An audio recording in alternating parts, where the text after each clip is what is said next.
오늘은 히브리서 4장에 있는 내용을 가지고 여러분과 함께 성도의 안식이라는 주제로 말씀을 나눌까 합니다. 우리는 안식이라는 말을 들으면 여러분 어떤 생각이 드세요?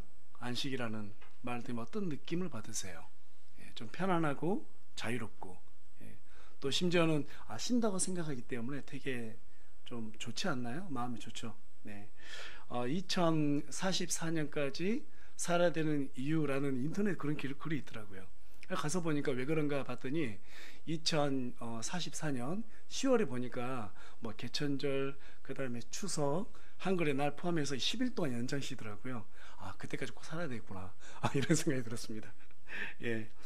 특별히 이번 주에는 이제 구정 연휴가 있어서 여러분들께서 잘 쉬고 이렇게 안식하시고 오셨기 때문에 오늘 그 설교 제목이 아마 좀 여러분과 함께 공감이 되지 않을까 이런 생각이 드는데요. 우리 하나님은 천지 만물을 6일 동안 창조하시고 7째 날에 안식을 하셨습니다. 특별히 하나님은 인간을 6째 날에 창조하시고 바로 그 다음날 하나님의 안식에 들어갈 수 있도록 그렇게 하셨습니다. 하지만 이때까지만 하더라도 인간에게 안식일에 대한 명령을 주지 않으셨습니다. 안식일에 대한 명령은 출애굽 이후에 모세를 통해서 하나님께서 이스라엘 백성들에게 주신 율법이죠. 그 내용이 이제 출애굽기 20장에 기록되어 있는데요. 우리 다 같이 가서 출애굽기 20장의 내용에 좀 확인해 보도록 하겠습니다. 하나님께서 어떤 의미로 이스라엘 백성들에게 이 안식을 주셨는지 좀 살펴보면 좋겠습니다. 자, 출애굽기 20장 8절에서부터 11절까지 말씀인데요. 우리 다 같이 한 목소리로 읽어보도록 하겠습니다. 시작.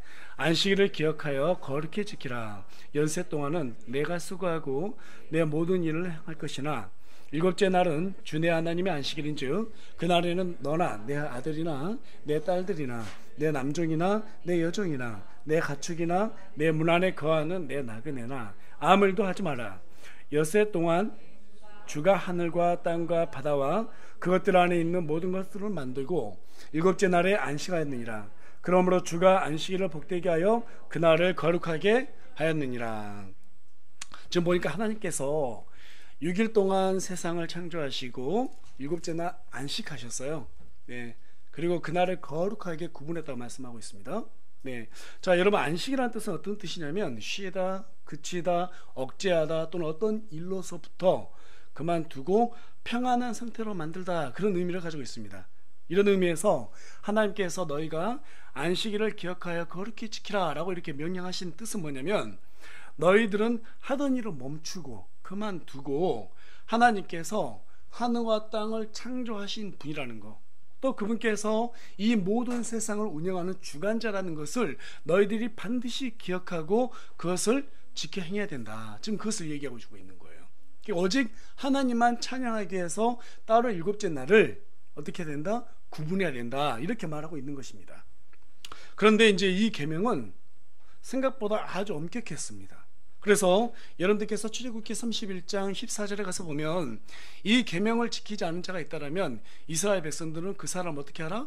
죽이라고 그렇게 말하고 있어요. 또 뿐만 아니라 이 안식일이 얼마나 엄격했냐면 느헤미야 13장 15절에서 22절에 가서 보면 이스라엘 백성들이 바벨론의 포로로 끌려가게 된 이유 중에 하나가 이 안식일을 범했기 때문이라고 우리 하나님께서 말씀하시는 것을 우리가 성경 기록들을 통해서 알 수 있게 됩니다. 그렇다면 왜 하나님이 이렇게까지 안식일을 엄격하게 지키라고 이스라엘 백성들에게 명령하셨을까요? 자, 출애굽기 31장, 우리가 조금 전에 봤던 출애굽기를 다시 한번 가서 출애굽기 31장 13절입니다. 13절 말씀 다 같이 읽겠습니다. 시작. 너는 또 이스라엘 자손에게 말하 이르기를 너희는 진실로 내 안식일을 지킬지니라. 그것은 너희 대대로 나와 너희 사이에 있을 표적이니 이것은 내가 너희를 거룩히 구별하는 주인 줄을 너희가 알게 하려 함이라. 지금 보니까 마지막에 뭐라고 말씀하고 계세요? 내가 너희를 거룩히 구별하는 주인 줄을 너희가 알게 하려 함이라. 모든 민족들이 그 당시에 다 하나님을 알지 못했습니다.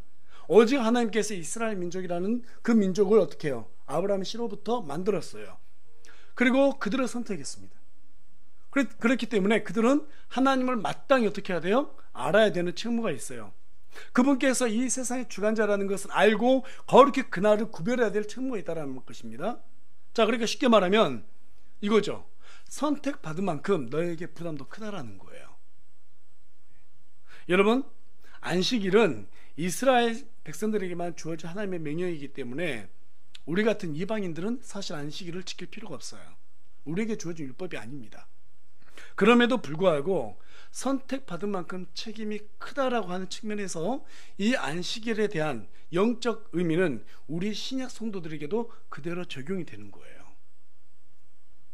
오늘 본문이 이 부분을 강조하기 위해서 히브리서를 사도 바울이 기록해 놓은 것입니다. 그렇다면 바울은 어떤 배경이 있었기 때문에, 어떤 이유가 있었기 때문에 바로 이 내용을 히브리서 4장을 기록했을까? 여러분, 본문이 기록된 당시에 초대 교회들 사이에서는 상당히 좋지 않은 교리가 널리 전파되었습니다. 그게 뭐였냐면 영주주의라는 교리였어요. 영주주의라고 하는 것은 무엇이냐면 영은 신성한 것이다. 왜? 하나님께로부터 왔기 때문에. 하지만 이 육체는 원래 타락한 상태로 왔기 때문에 우리가 어떤 이 몸으로 죄를 짓든 간에 그것은 하나님께서 정죄하지 않는다. 그래서 우리가 영으로만 하나님을 의식하면 되는 것이지 이 몸은 어떤 죄를 지어도 상관없다라고 말하는 게 바로 영지주의, 다시 말해서 사이비 이단 교리입니다. 이 교리가 초대교회들 사이에 팽배해지면서 이 때문에 많은 그리스도인들이 믿음에서 파산되는 일들이 생겨나기 시작합니다. 그래서 이 배경을 그대로 담아 놓은 게 갈라디아서 1장 6절인데요. 그곳에 가서 보면 그리스도의 은혜 안으로 너희를 부르신 분을 너희가 이렇게 속히 떠나 다른 복음으로 옮겨가는 것을 내가 이상히 여겼노라. 예수 그리스도의 은혜에서 떠났다는 거예요. 그리고 다른 복음으로 옮겨갔다라는 것입니다. 어떤 복음으로 옮겨갔습니까? 뭐 기복주의라든지 그 다음에 마음대로 내 마음대로 방탕할 수 있는 그러한 어떤 기회를 주는 그러한 복음으로 지금 옮겨간 거예요.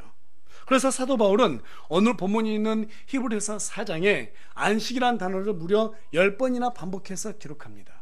그리고 이 단어를 여러분들께서 자세히 살펴보시면 안식에는 똑같은 안식이 아니라 두 가지로 구분된다는 것을 알 수 있게 됩니다. 그 첫 번째 안식이 무엇이냐면 죽음의 공포로부터 벗어나게 하는 구원의 안식이 있다라는 거예요.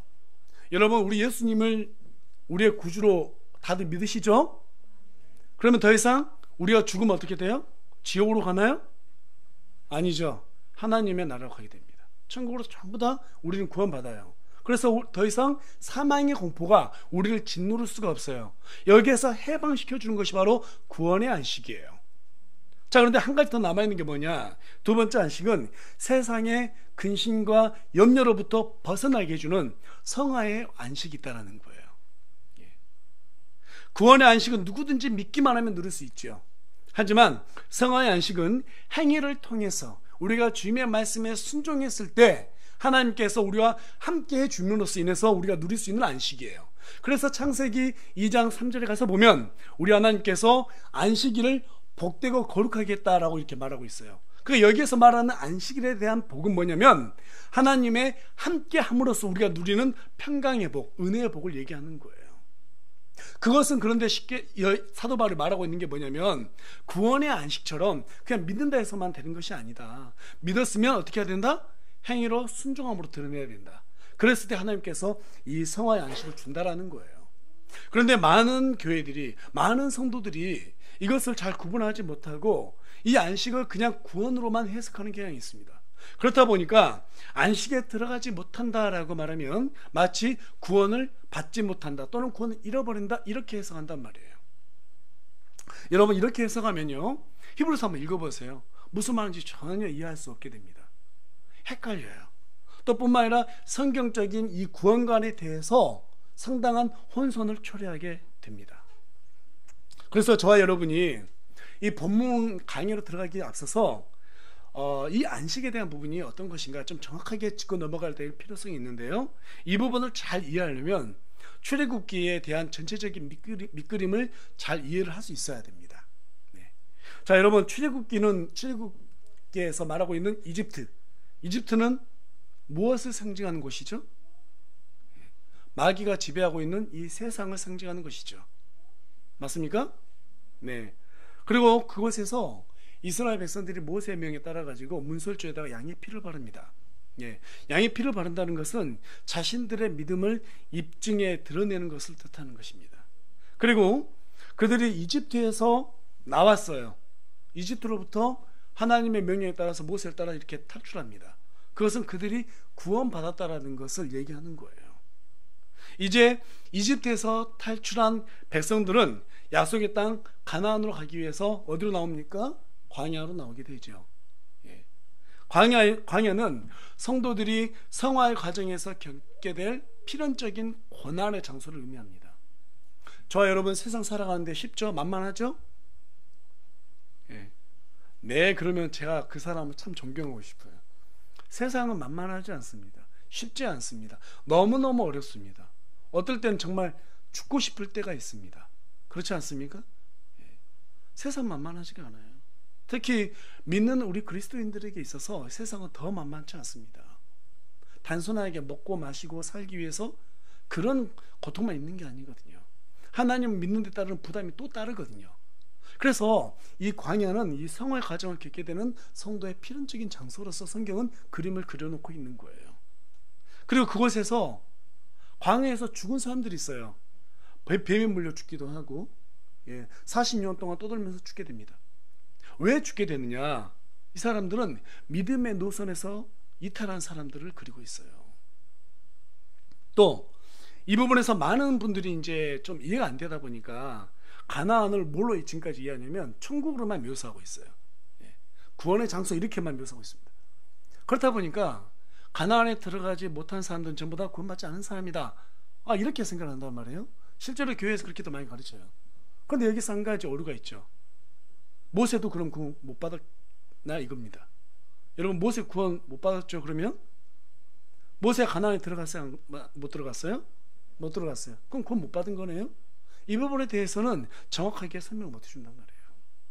여러분 가나안은 어떤 거냐면 성화의 과정을 거친 성도들이 쟁취하게 될 영원한 안식처입니다. 여러분 이스라엘 백성들이 가나안에 들어갔습니다. 들어갈 때 그냥 들어갔나요? 그렇지 않죠. 들어가서 여리고 성도 무너뜨리고 아이 성도 무너뜨리고 아낙 자손 그 거인들 있죠. 그들과 싸워서 이겨서 그곳을 쟁취한 곳입니다. 그래서 이 가나안이라고 하는 것은 단순한 천국 구원의 장소 이렇게만 볼 것이 아니라 성도가 어때요? 광야의 생활 여러 가지 고난을 통해서 하나님을 믿게 되는 그런 체력을 얻어서 바로 믿음으로 승리해서 쟁취해야 될 영원한 안식처가 바로 가나안이라는 거예요. 다시 말해서 출애굽기가 우리에게 주고자 하는 메시지가 뭐냐면 구원받은 성도는 다시는 이집트 그러니까 그 애굽 있죠. 이집트 그 세상을 뜻하는 곳 돌아보지 말아라. 돌아보지 말고 저 영원한 안식처를 쟁취하기 위해서 하나님의 말씀에 따라서 순종해야 된다라는 이 메시지를 우리에게 주고 있는 거예요. 믿으십니까? 네. 그런데 주변에 어떤 분들은 참 사는 거 힘들다. 빨리 죽어서 총 가면 좋겠다. 이렇게 말씀하신 분들이 참 많습니다. 예. 저희 집에 계신 어떤 분도 그 얘기를 자주 하세요. 그만 좀 그 말 좀 하지 마. 그만해. 이렇게 말해도 난 죽어서 총 가면 좋아. 예. 저희 집사님 자꾸 그렇게 얘기하는데 여러분 사실 우리가 그렇게 말할 수 있다는 것도 우리 마음속에 구원에 대한 확신 우리는 절대로 지옥에 가지 않는다라고 하는 이 구원에 대한 안식이 있기 때문에 그렇게도 말할 수 있는 거죠. 하지만 하나님이 우리를 구원하신 이유가 빨리 죽으라고 구원하신 건 절대 아닐 겁니다. 맞죠? 빨리 죽어라 그래서 구원시켰을까요? 그거 절대 아닙니다. 오늘 본문에 기록된 말씀을 잘 조명해 보면 구원의 안식만 있고 성화의 안식이었기 때문에 성화에 대한 안식이었기 때문에 하나님이 나와 함께하면 평강으로 주신 그 복을 누리지 못하기 때문에 너무 힘들어 그때마다 빨리 죽고 싶다 이렇게 말하는 거예요. 여러분 진짜 믿음은 구원의 안식에서 드러나는 것이 아닙니다. 진짜 믿음은요 성화의 안식에서 드러나는 것입니다. 왜 그렇습니까? 구원의 안식은 누구든지 믿기만 하면 다 받을 수 있습니다. 예수님이 우리의 구원자 맞죠? 예수님께서 우리의 죄를 제거하기 위해서 십자가에서 돌아가셨죠? 믿으세요? 그러면 다 구원받아요. 돈 안 들죠? 우리의 노력이 전혀 안 들죠? 그냥 믿기만 하면 되는 거예요. 예수님을 선택하기만 하면 구원을 받아요. 너무너무 쉬워요 사실은. 그런데 이 성화의 안식이 뭔지를 잘 구분 못해요. 그러니까 뭐라고 말해요? 많은 교회들이 노력해야 된다, 윤리적으로 살아야 된다, 도덕적으로 살아야지 그 구원을 나중에 받을 수 있다. 이렇게 되면 성경이 말하는 이 구원관이 완전히 이상해집니다. 왜 그래요? 죄 짓다가 갑자기 차에 치여 죽었어요. 그러면 지옥 가는 거네요? 그런 논리에 형성된다는 거예요. 절대 그렇지 않습니다.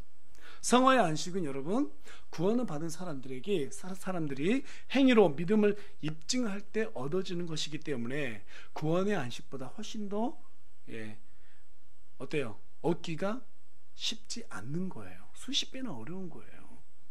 여러분, 성화의 안식은 여러 가지 고난 가운데 영적으로 성장하지 않고는 절대로 얻을 수 없는 것입니다. 네. 자, 그렇다면 어떻게 해야지 우리가 성화의 안식, 하나님께서 주시는 이 평강과 은혜를 받아 누릴 수 있을까?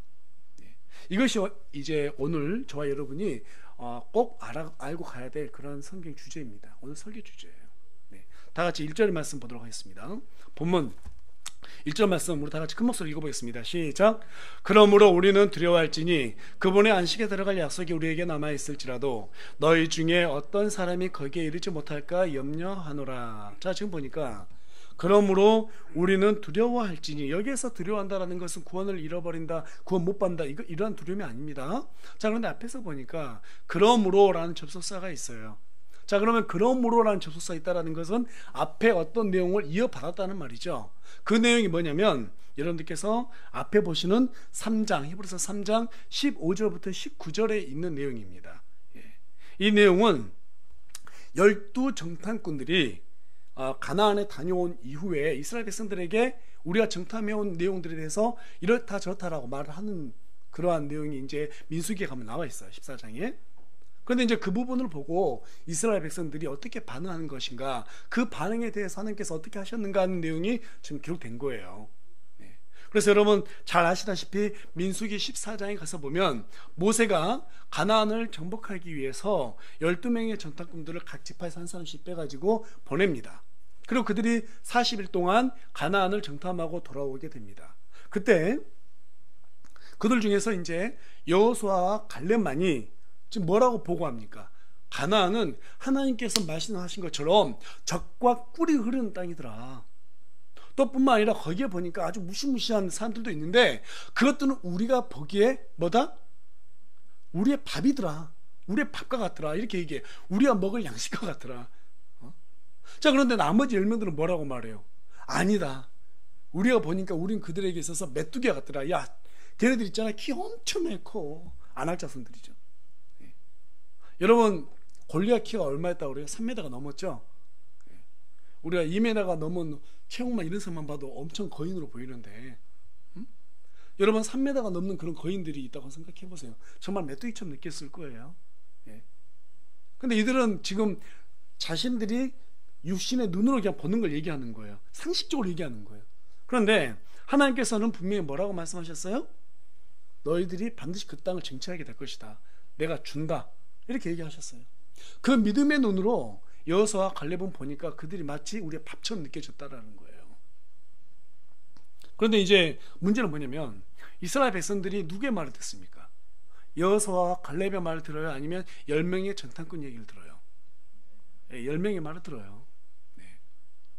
10명의 말을 듣고 그들이 어떻게 반응합니까? 아이고, 차라리 이집트에서 내가 죽었으면 좋았을 것을 괜히 저 모세 말 듣고 나왔다라고 하면서 모세를 원망합니다. 그 말을 들으니까 갈멜이 어떻게 해요? 옷을 찢어요. 그러면서 너희들이 지금 무슨 말을 하느냐고 말이야 하면서 하나님께서 우리에게 저희 땅을 주겠다 약속하지 않았냐고 하면서 이스라엘 백성들을 향해서 한 소리 합니다. 그랬더니 이스라엘 백성들이 어떻게 반응하죠? 돌을 다 주어요. 그리고 여호수아와 갈멜을 쳐 죽이려고 합니다. 여러분, 우리는 가끔 세상을 살다 보면요, 되게 상식적인 것을 많이 따지게 됩니다. 또 다수가 결정하는 것에 따라가고 싶어하는 그런 심리가 있어요. 왜냐하면 거기에서 안정감을 느낄 수 있거든요. 예전에 우리 그 주일날 일요일날 되면은 그 아침에 OX 퀴즈라고 그래서 어떤 프로가 있었어요. 그래서 사람들이 이렇게 막 모여있으면 여기는 O고 여기는 X에서 줄 하나 딱 그어놓죠. 근데 어떨 때 보면 한 사람만 X에 가 있는 거예요. 근데 그 사람이 알아서가 아니라 빨리 떨어지려고 X에 간 사람도 있어요. 근데 O가 한 번에 다 제끼고 X로 간 사람만 딱 상을 받는 그런 것도 볼 수 있게 됩니다. 또 어떨 때 보면은 나는 진짜 이게 맞다고 생각하는데 라고 O로 간 사람이 있고 나머지는 다 X로 간 사람이 있어요. 여러분, 우리에게 옳은 건 뭐냐면 사람이 아니에요. 성경이에요.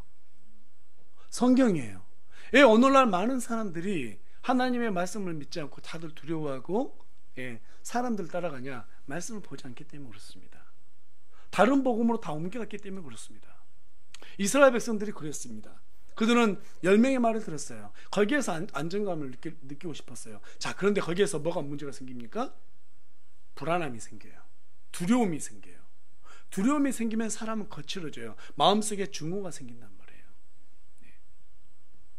그래서 저와 여러분은 절대적으로 성경 하나면 된다. 사람의 말 들으면 참고 용도로 생각하셔야 됩니다. 사람 따라가면 안 된다라는 거예요. 맞습니까? 네. 그래서 히브리서 기자는 지금 앞에 보니까 3장 15절 16절에 지금 뭐라고 말하고 있느냐, 우리 자 3장 15절하고 16절 말씀 읽어보겠습니다. 시작. 주께서 이르시되 오늘 너희가 그분의 음성을 듣거든 격려하게 하던 때에 한 것 같이 너희 마음을 강팍하게 하지 말라 하셨으니. 자, 지금 보니까 누가 마음을 강팍하게 했어요? 여호수아와 갈멜 말을 들은 사람이 아니라 10명의 정탐꾼의 말을 들었던 사람들이 마음이 강팍해졌죠. 두려워졌기 때문에 그렇습니다. 계속해서 16절 읽겠습니다. 시작. 이는 어떤 자들이 듣고 격려하게 하였기 때문이라. 그러나 모세로 말미암아 이집트에서 나온 모든 자가 그리하지는 아니하였느니라. 자, 그리하지 아니하는 사람이 누구예요? 여호수아와 갈멜이에요. 그런데 현대 역분들은요, 듣고 격노하게 하시게 하던 자가 누구냐? 모세를 따라 애굽에서 나온 모든 사람이 아니냐. 그러니까 마치 모든 사람들이 전부 다 격노하고 격분했다고 개역 성경 그렇게 얘기하고 있어요. 분명히 우리 흥정에서 뭐라고 말하고 있어요? 여호수아와 갈멜만은 구분되었다라고 얘기합니다. 그래야지 그 다음 말이 이어지는 거예요. 그리고 지금 17절에 가서 보면 17절도 읽어보겠습니다. 시작. 그러면 40년 동안 그분께서 누구로 인해 근심하셨느냐? 죄를 지어 사체가 광야에 쓰러진 자들이 아니냐? 자, 지금 보니까 여호수아와 갈멜 말을 듣지 않는 사람들은 전부 다 어떻게 됐다라는 거예요? 하나님의 근심거리가 됐다라는 거예요. 그리고 그 사람들이 어떻게 됐다? 전부 다 광야의 사체, 죽은 자가 되었다. 이렇게 말하고 있습니다. 자, 그렇다면 여러분, 그들이 왜 죽게 되었는가? 왜 하나님은 그 사람들을 죽였는가? 자, 그 내용이 민수기에 나와 있는데요, 우리 다 같이 민수기를 한번 찾아가 보겠습니다. 민수기 14장입니다. 민수기 14장 32절부터 자 34절까지 말씀입니다. 민수기 14장 32절부터 34절까지 말씀, 우리 다 같이 한 목소리로 읽어보겠습니다. 시작. 너희에 관하여는 너희 사체가 이 광야에 쓰러질 것이요 너희 자녀들은 너희의 행음을 짊어지고 너희 사체가 광야에서 소멸될 때까지 40년 동안 광야에서 헤매리라. 너희가 그 땅을 탐지한 날수 곧 40일의 하루를 1년으로 환산하여 40년 동안 너희가 너희 불법들을 담당할지니 이로써 내가 약속을 깨트린 것을 너희가 알리라 하라. 자, 여러분, 왜 이스라엘 백성들이 40년 동안 광야 생활하게 됐다고 지금 성경이 말하고 있어요? 왜 말하고 있어요? 1세대들 다 죽이기 위해서, 이집트에서 나왔던 1세대들이 다 죽기를 기다리기 위해서 40년 동안 20살 이상 된 사람 다 죽게 하기 위해서 하나님은 그 광야 생활을 허락했다라는 거예요. 근데 그 사람들이 지금 어떤 사람이라고 우리 본문 방금 전에 본문에 있었던 3장, 히브리서 3장이죠. 어떤 사람들을 얘기하고 있어요? 15절 16절에 격노하던 사람들. 여기에서 말하는 강팍하고 격노했다라는 것은 불평했다라는 거예요. 하나님을 원망했다라는 거예요. 하나님의 말씀에 순종하지 않았다라는 거예요. 그래서 18절하고 19절 가서 보니까 또 그분께서 누구에게 맹세하사 그들이 자신의 안식에 들어오지 못하리라고 하셨느냐? 오직 믿지 아니한 자들 아니냐? 여기에서 믿지 아니한 자들 어떤 사람들이에요? 이집트에서 나온 사람들이에요. 1세대들이에요. 그들이 하나님께서 가나안을 약속의 땅을 주기라고 했는데 그 사람들은 그것을 믿지 않았어요. 믿지 않았기 때문에 여호수아와 갈멜과 모세를 원망하고 돌로 치려고 했단 말이에요. 그래서 하나님께서 그들을 죽였다고 얘기하고 있는 거예요. 여러분, 이 말은 아주 두려운 말씀입니다. 그러니까 구원받은 사람들 가운데서 하나님의 말씀에 순종하지 않는 사람들은 하나님의 징계가 있다라고 지금 우리에게 말해주고 있는 거예요. 여러분, 오늘날 많은 교회들이 도덕과 윤리가 마치 하나님의 의인 것처럼 그렇게 설교를 하고 있습니다. 그건 정말 강단을 더럽히는 거예요. 도덕적 윤리적인 거 좋죠. 당연히 그렇게 살아야죠. 예. 하지만 그것들이 우리를 안식으로 이끌어가진 않습니다. 여러분, 하나님을 두려워하는 가운데서 그분의 말씀대로 살 때 성경은 우리에게 진정한 어떻습니까? 평강의 안식이 주어진다고 말하고 있습니다. 그래서 잠언 1장 7절 말씀, 그리고 9장 10절, 시편 111편 10절에 가서 보면 하나님을 두려워하는 것이 지식의 시작이라고 성경은 우리에게 말해주고 있어요. 구원받은 성도들이 이제 하나님을 두려워하는 것부터 발길을 떼는 것, 그것이 바로 아는 것의 출발이라고 말하고 있는 거예요. 여러분, 하나님을 두려워하시기 바랍니다. 하나님의 말씀대로 살지 않는 것에 대한 두려움이 우리 가운데 있어야 됩니다. 하나님을 두려워하지 않으면 누구라도 이스라엘 백성들처럼 마땅히 받은 구원을 갖다가 권리로 생각하게 되고, 하나님을 법받기 위한 수단으로 생각하고, 또 그렇게 되면 어떻게 됩니까? 내가 원하는 대로, 내가 기도한 대로 안 되면은 하나님을 원망하고 불평하고 그분으로 떠나게 되는 그러한 일이 벌어지는 거예요. 그래서 고린도전서 5장 5절은 무엇을 고발하고 있습니까? 세상 사람들도 짓지 않는 죄. 다시 말해서 자기 아버지의 아내를 갖다가 아들이 범하게 되는, 성적으로 범하게 되는 그러한 인간들이 있다라고 얘기하고 있어요. 또 고린도전서 1장 20절에 가서 보면 이런 자들 가운데서, 구원받은 자들 중에서 신성 모독하는 자들이 있다라고 고발하고 있습니다. 그런 자들에 대해서 사도 바울이 뭐라고 기록하고 있습니까? 그런 자들 육체를 사탄에게 넘겨줬다 얘기하고 있어요. 죽인다는 거예요. 죽인다는 거예요. 여러분, 우리가 구원받았으니까 끝이다? 절대 끝 아니에요. 절대 끝 아니에요. 하나님을 두려워해야 돼요. 두려워하지 않으면 갈라디아서 1장 6절에서 말한 것처럼 그리스도를 배도하는 사람들이 생겨나는 거예요. 그렇다면 도대체 왜 이와 같은 일이 생기는가? 자, 앞서도 말씀했지만 다시 성경 통해서 우리 또 확인해 보겠습니다. 히브리서 2장 2절하고 3절입니다. 우리 다 같이 앞에 잠깐 넘어가서요, 히브리서 2장 2절하고 3절 한 목소리로 읽어보겠습니다. 시작. 천사들을 통해 하신 말씀이 확고하였고 모든 법법과 불순종이 정당한 보응의 대가를 받았거늘 우리가 이렇게 큰 구원을 소홀히 여기면 어찌 피할 수 있으리요. 여기까지 읽겠습니다. 좀 보세요. 우리 하나님께서 말씀을 주셨다라는 거예요. 여기에서 말하는 2절의 천사라고 하는 것은 하나님의 말씀을 이 대언자를 통해서 보낸 사람들 얘기하는 것입니다. 모든 법법과 불순종이 정당한 보응의 대가를 받았다. 너희들이 구원받았다 해서 그걸 끝으로 생각하냐? 그거 절대 아니라는 거예요.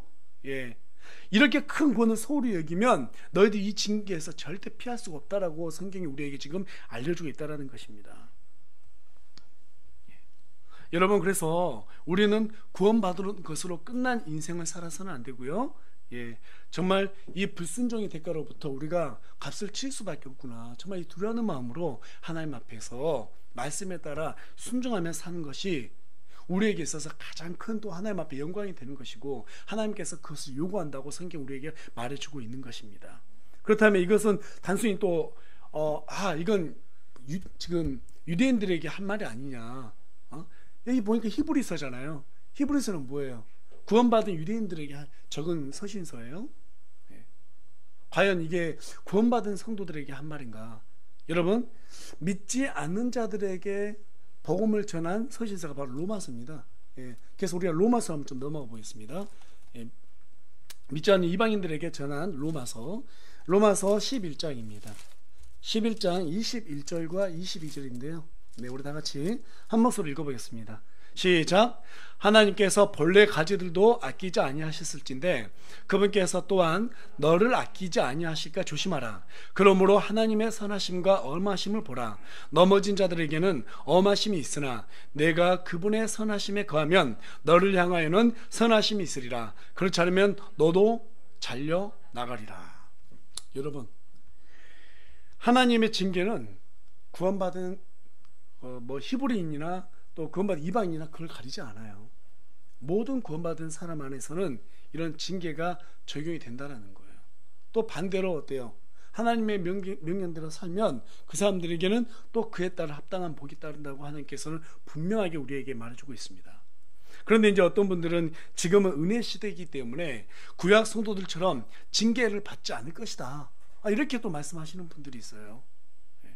지금 저와 여러분이 구약 성경 읽었어요? 신약 성경 읽었어요? 조금 전에 신약 성경 읽었습니다. 이건 신약 성도들에게도 그대로 적용되는 그런 말씀입니다.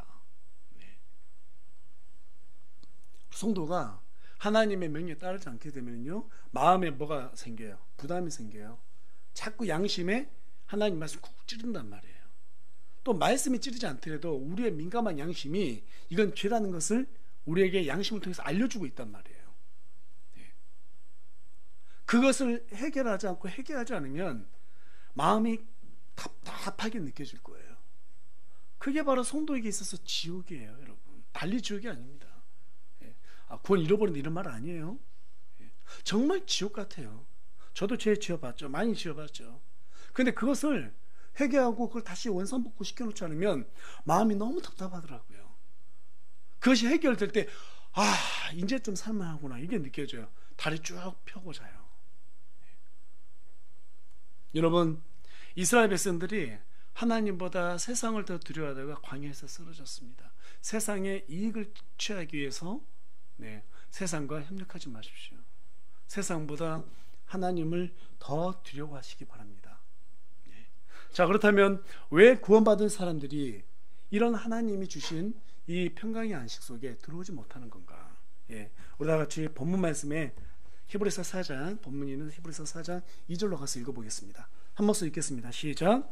우리뿐만 아니라 그들에게도 복음이 선포되었으나 선포된 그 말씀이 그것을 들은 자들 속에서 믿음과 섞이지 아니하였으므로 그들이 유익을 끼치지 못하였느니라.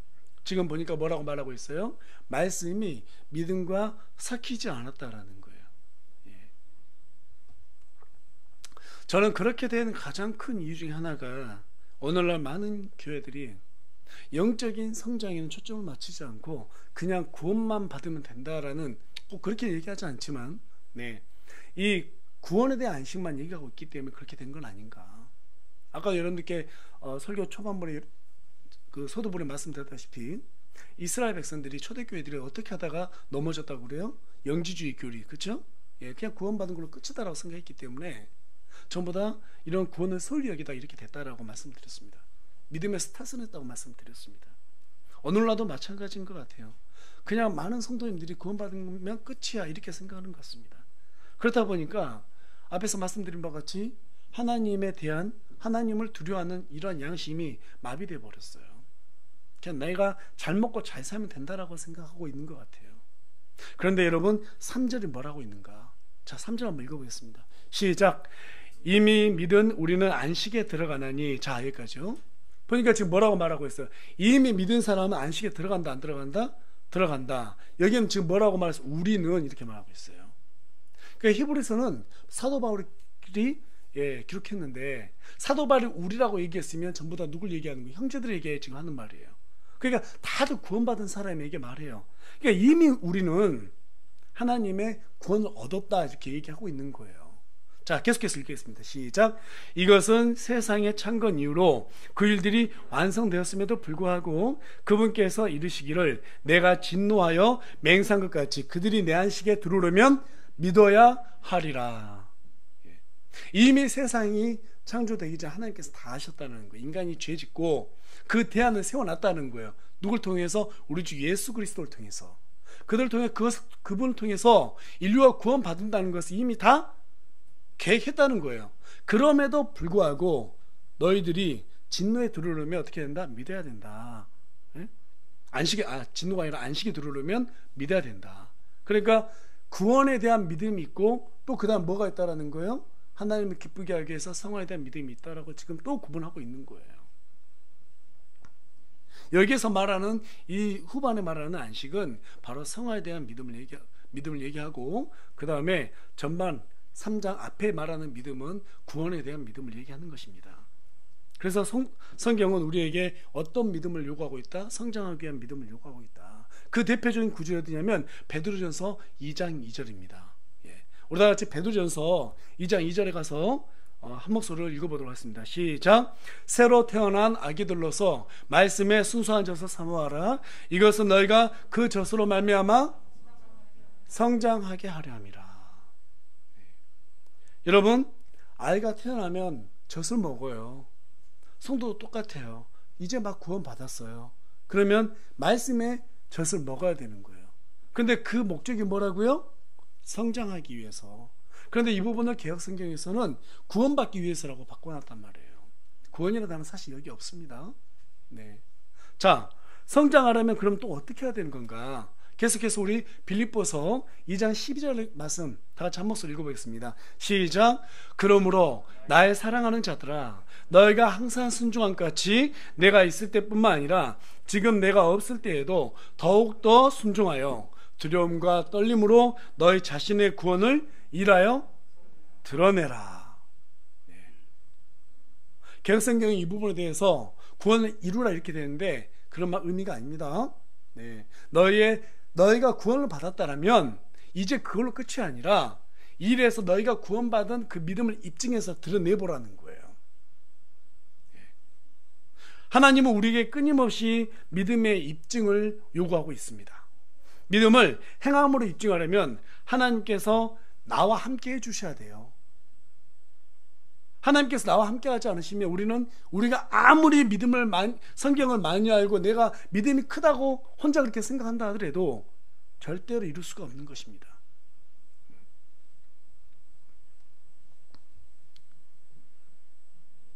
그런데 지금 여기 보니까 3절 있고요. 또 그 다음에 5절 가서 보면 같은 말이 반복되는 말이 있습니다. 같이 반복되는 말이 있는데 어떤 거냐면 그들이 내 안식에 들어오려면 이렇게 조건을 달아요. 내 안식에 들어오려면. 그러니까 여기는 뭐가 있어요? 영어로는 if라고 하는 가정법이 쓰였단 말이에요. 뭐뭐 하려면. 네. 그런데 현대 역본들은 모두 다 이 if를 다 삭제해 버렸습니다. 그렇게 되면 어떻게 되는가 한번 비교해 볼게요. 3절하고 5절 한번 비교해 보겠습니다. 예. 먼저 개역성경으로 한번 여러분 PPT 노란색으로 제가 지금 표시해 놨는데요. 다 한 목소리로 한번 크게 읽어보겠습니다. 시작. 이미 믿는 우리들은 저 안식에 들어가는도다. 그가 말씀하신 바와 같이 내가 노아에 맹세한 바와 같이 그들이 내 안식에 들어오지 못하리라 하셨다 하였으나 세상을 창조할 때부터 그 일이 이루어졌느니라. 여러분 무슨 말인지 딱 들어오세요? 조금 애매하죠. 자, 그런데 흠정역으로 다시 한번 읽어보겠습니다. 시작. 이미 믿은 우리는 안식에 들어가나니 이것은 세상의 창건 이후로 그 일들이 완성되었음에도 불구하고 그분께서 이르시기를 내가 진노하여 맹세한 것 같이 그들이 내 안식에 들어오려면 믿어야 하리라 한과 같으니라. 지금 믿음이 두 개 다 구분이 되어 있습니다. 자, 계속해서 5절도 읽어보겠습니다. 먼저 개역성경 한번 읽어볼게요. 시작. 또다시 거기에 그들이 내 안식에 들어오지 못하리라 하셨으니. 자, 이번엔 흠정열 읽겠습니다. 시작. 또다시 이 대목에서 그들이 내 안식에 들어오려면 믿어야 하리라. 예. 그러니까 우리 성도에게 주어진 믿음이 두 가지 있다는 것을 정확하게 좀 구분해주고 있는 것이죠. 이것을 구분하지 못하니까 현대분들이 전혀 다른 문장으로 좀 어색하게 이렇게 이 두 개의 믿음을 구분하지 못하고 기록해 놓은 것을 알 수 있게 됩니다.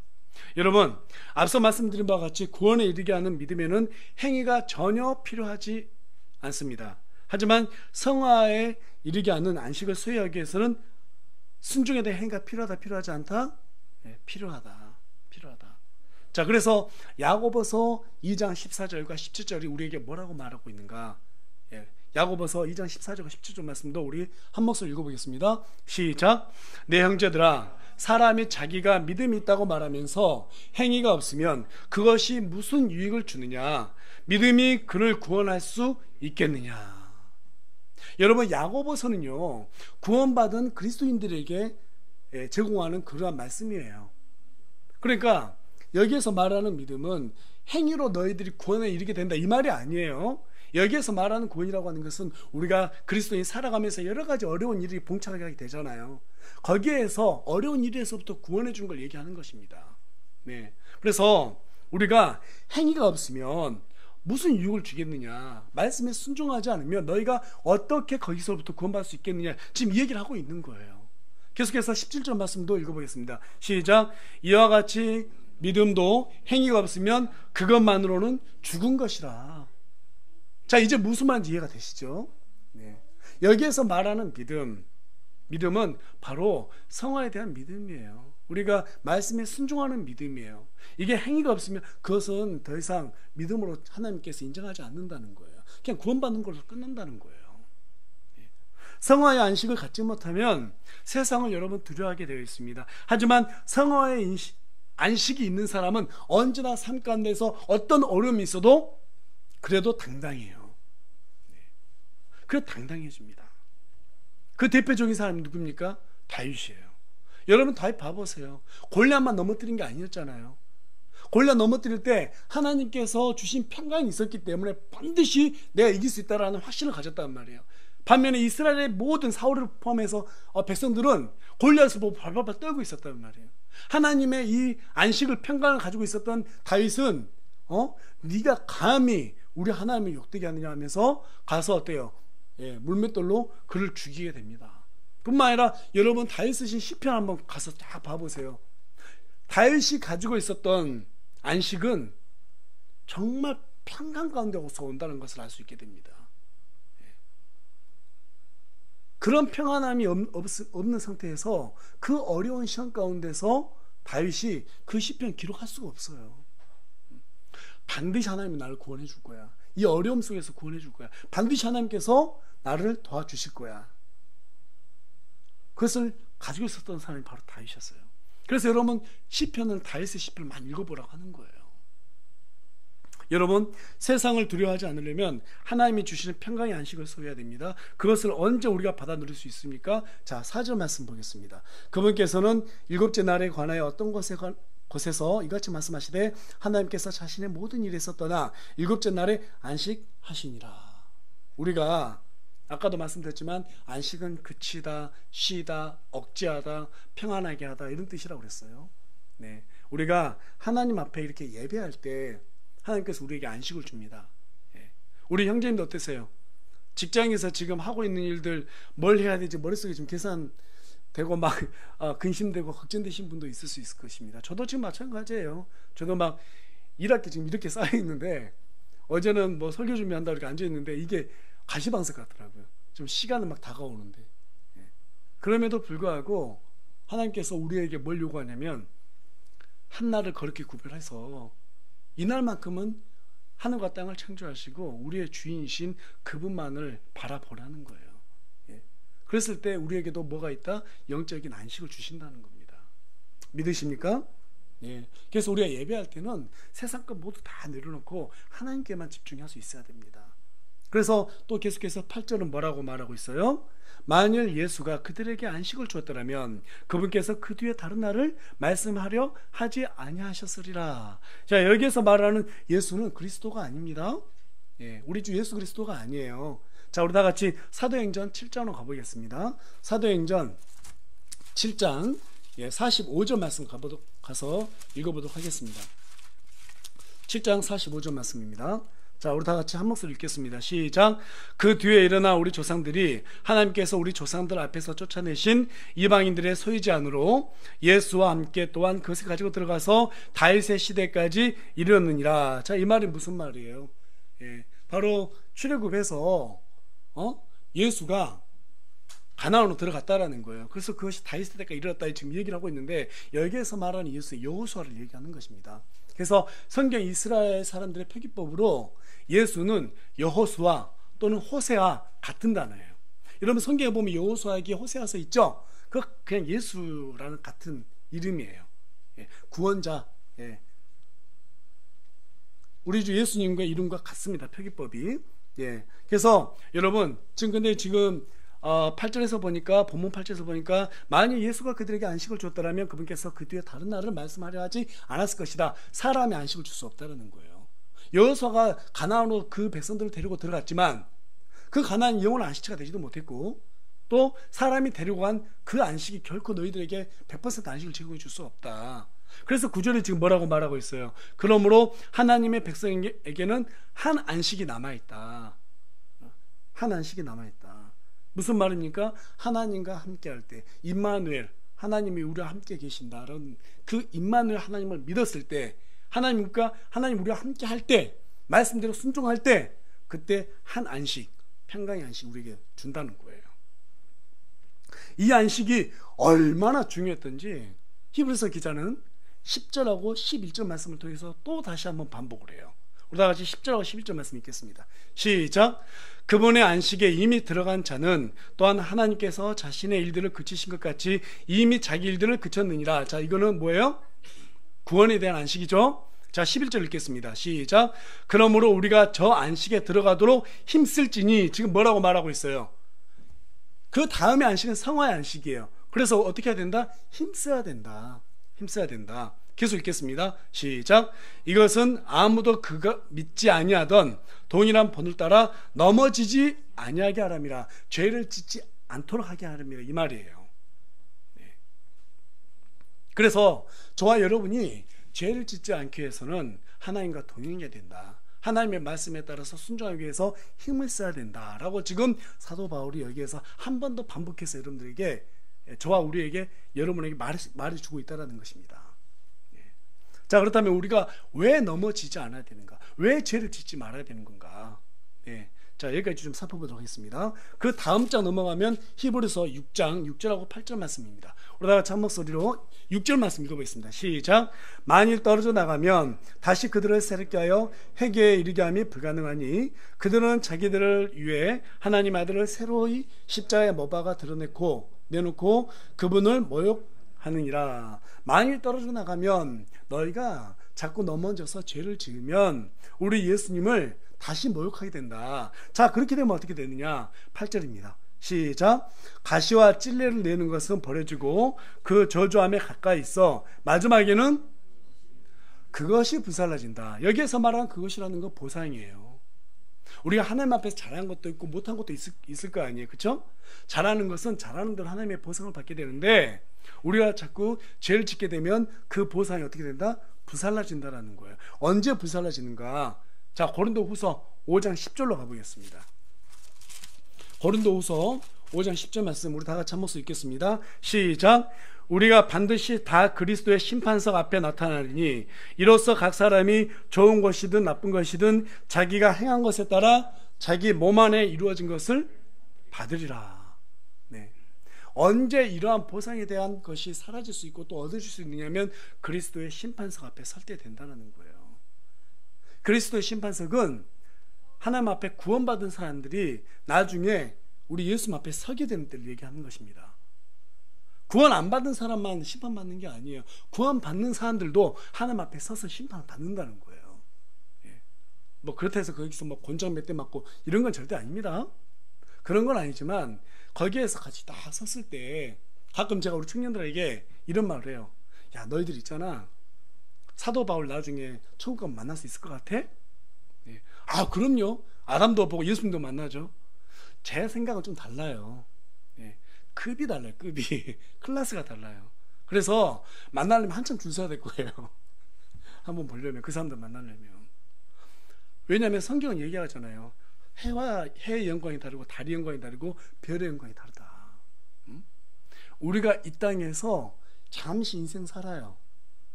인생 길어봐야 80년, 요즘 100세 시대니까 100세까지 삽니다.